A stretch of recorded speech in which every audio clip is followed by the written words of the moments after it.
Selamat pagi semuanya. Pagi.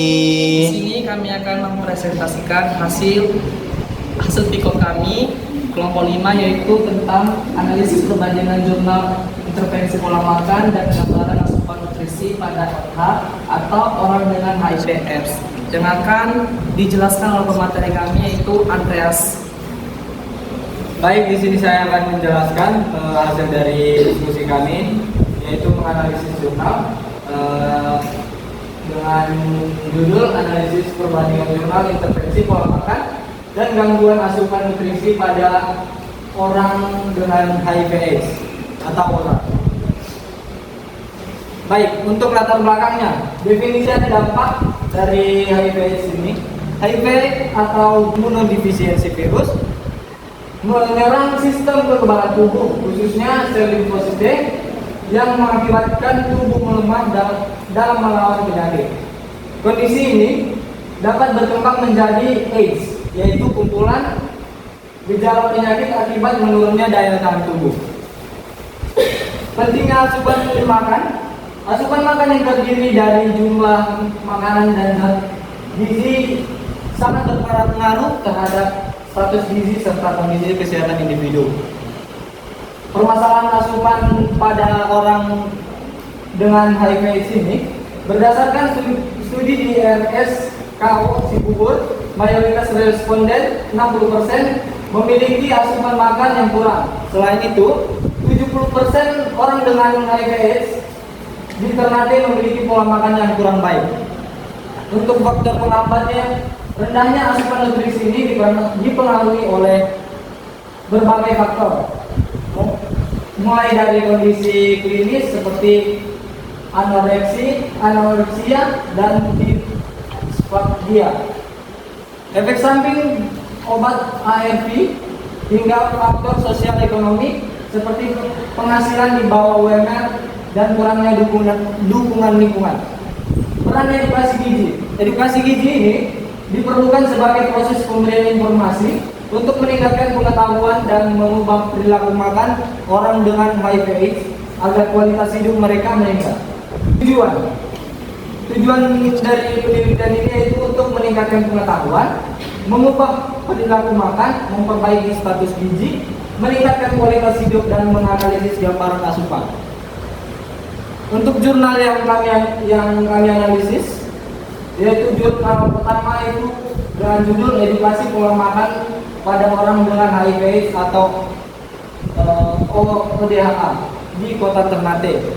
Dan untuk jurnal yang kedua dengan judul gambaran asupan makan pada pasien HIV/AIDS di rumah sakit ketergantungan obat atau RSKO Cibubur, Jakarta Timur tahun 2018. Untuk populasi jurnal pertama, yaitu subjek dalam kegiatan pengabdian masyarakat ini adalah kelompok orang dengan HIV/AIDS yang berada di wilayah Kota Ternate. Khususnya mereka bergabung dalam kelompok binaan lembaga swadaya masyarakat atau SLM Mangkudara dengan jumlah peserta aktif sebanyak 1000 orang. Untuk populasi jurnal yang kedua, yaitu populasi dalam penelitian pada jurnal yang kedua difokuskan pada para pasien yang terdiagnosis HIV/AIDS atau orang dengan HIV/AIDS yang sedang menjalani perawatan di rumah sakit ketergantungan obat atau RSKO Cibubur, Jakarta Timur, dengan karakteristik responden yang seluruhnya adalah laki-laki, berada pada usia produktif, dan mayoritas memiliki tingkat pendidikan tinggi namun tidak bekerja. Untuk intervensi pada jurnal pertama, intervensi yang diberikan berupa program edukasi kesehatan yang mengenai pola makan sehat melalui metode konseling gizi dan pemberian contoh menu diet spesifik bagi orang dengan HIV/AIDS, yaitu diet tinggi energi protein dengan lemak yang cukup untuk menunjang daya tahan tubuh. Dan untuk intervensi pada jurnal yang kedua, yaitu intervensi atau tindakan yang dilakukan dalam penelitian jurnal kedua adalah melakukan penilaian dan pendataan asupan makan pasien secara mendalam dengan menggunakan metode food recall selama 24 jam yang dilakukan selama 3 hari berturut-turut. Untuk perbandingan dari jurnal yang pertama, ini membandingkan kondisi pengetahuan dan kebiasaan makan responden sebelum diberikan edukasi atau melalui wawancara, frekuensi makan, dan pengukuran status gizi atau IMT dengan komitmen serta pemahaman mereka setelah diberikan penyuluhan gizi. Untuk perbandingan dari jurnal yang kedua, yaitu peneliti membandingkan data asupan makanan yang diperoleh dari pasien dengan standar angka kecukupan gizi atau AKG atau kebutuhan total individu untuk menentukan apakah asupan tersebut masuk ke dalam kategori normal, kurang, atau lebih.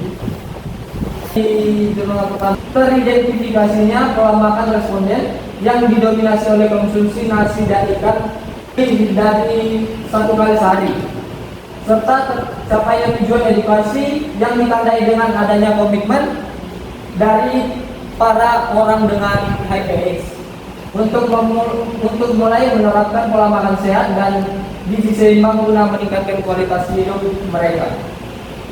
Hasil penelitian jurnal yang kedua menunjukkan kondisi yang cukup memprihatinkan di mana mayoritas responden 60% memiliki asupan makan dalam kategori kurang, 30% dalam kategori lebih, dan hanya 10% yang asupannya sesuai dengan kategori normal. Selain itu, ditemukan bahwa pengetahuan kurang baik 75,5% dan pola makan yang buruk 85,7% menjadi faktor yang dominan pada mereka yang asupannya kurang. Untuk waktu pada jurnal pertama dilakukan kegiatan pengabdian masyarakat yang dilaksanakan dan dilaporkan secara resmi diterima pada 15 Desember 2021. Dan untuk jurnal yang kedua, waktu penelitiannya yaitu mulai dari bulan Maret 2010 sampai Agustus 2011. Untuk kesimpulan dari hasil analisis kami, kedua jurnal ini secara bersama-sama menunjukkan bahwa masalah nutrisi adalah tantangan krisis bagi orang dengan HIV/AIDS, baik yang sedang dirawat di rumah sakit maupun yang berada di komunitas. Jurnal pertama diberikan solusi berupa edukasi dan konseling untuk menutup kesenjangan tersebut melalui perubahan pola makan yang lebih terarah. Sementara jurnal yang kedua menyoroti adanya kesenjangan besar antara asupan aktual dengan kebutuhan tubuh. Sekian dan terima kasih. Saya kembali kepada moderator. Demikian hasil presentasi kami cukupkan. Terima kasih. I just had to let you know you're